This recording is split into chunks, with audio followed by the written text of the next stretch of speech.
శక్తులు నాకు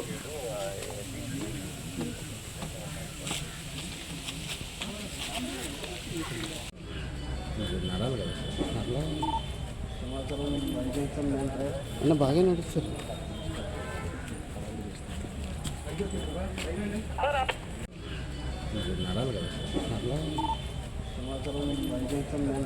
అన్న బాగా నడుస్తారు.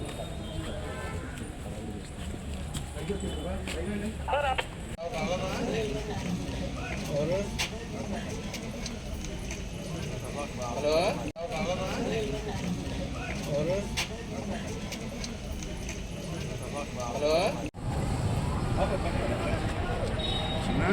అదే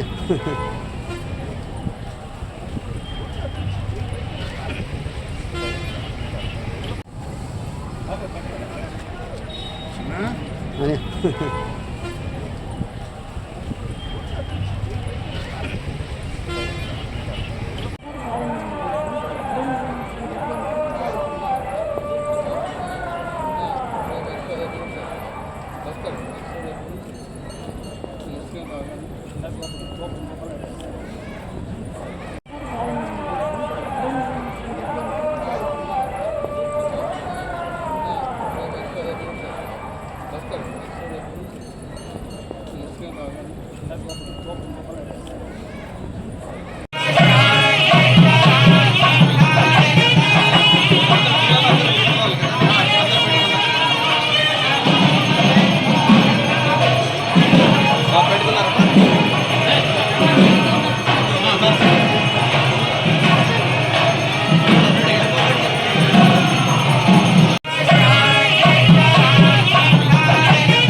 ఆ లక్ష్మీ నరసింహస్వామిని మెట్ల మార్గం నుంచి నడుచుకుంటూ వచ్చి దర్శనం చేసుకోవడం జరిగింది కుటుంబ సమేతంగా.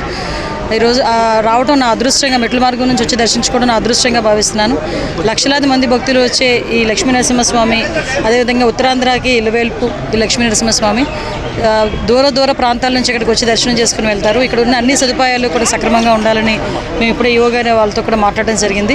మెట్ల మార్గం నుంచి వచ్చేటప్పుడు కూడా కొన్ని మెట్లు లాస్ట్ గవర్నమెంట్లో మేము ఉండేటప్పుడు కొత్త మెట్లు కన్స్ట్రక్షన్ చేయడానికి కూడా సిద్ధపడ్డారు అప్పుడు అశోక్ గజపతిరాజు గారు. తర్వాత ఈ గవర్నమెంట్ వచ్చిన తర్వాత దాన్ని పూర్తిగా మన వైఎస్ఆర్సీపీ గవర్నమెంట్ వచ్చిన తర్వాత దాన్ని పూర్తిగా నిర్లక్ష్యం చేయడం జరిగింది. ఇప్పుడు కన్స్ట్రక్షన్ అనేది స్టార్ట్ చేసి మెట్ల మార్గం నుంచి వచ్చే భక్తులు కూడా ఎటువంటి ఇబ్బందులు కలగకుండా చేసుకునే బాధ్యత కూడా మేము అందరం తీసుకుంటాం. ఆ లక్ష్మీ నరసింహస్వామి ఆశీస్సులు మా అందరి మీద, అతి ముఖ్యంగా చంద్రబాబు నాయుడు గారి మీద, పవన్ కళ్యాణ్ గారి మీద, లోకేష్ గారి మీద, అందరి మీద ఉండాలని మనస్ఫూర్తిగా కోరుకుంటూ అందరూ కూడా ఆయురారోగ్యాలతో ఉండాలని మనస్ఫూర్తిగా కోరుకుంటున్నాం.